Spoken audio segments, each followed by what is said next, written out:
Hello friends, कैसे हैं आप सब। ये देखिए, आज मैं मसालेदानी साफ़ करने वाली हूँ और इसमें ये मसाले बचे हुए हैं।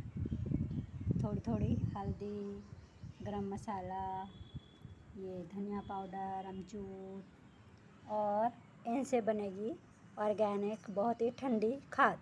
ये है पानी और ये है छाछ, दही जो कि खट्टा हो जाता है।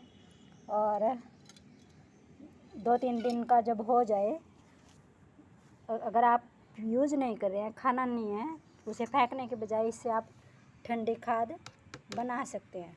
ये धनिया पाउडर, अमचूर पाउडर, सब कुछ इसमें हम डाल देंगे। कुछ भी इसमें वेस्ट नहीं है।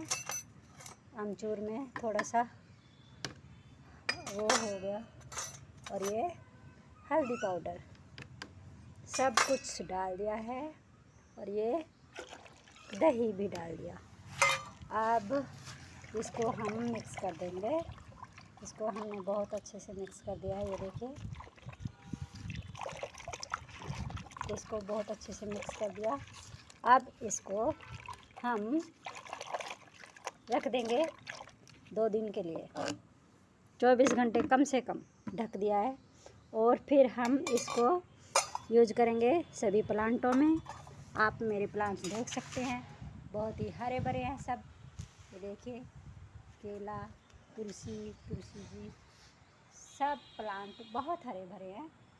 मॉन्स्टेरा, सब कुछ। Okay friends, thank you so much.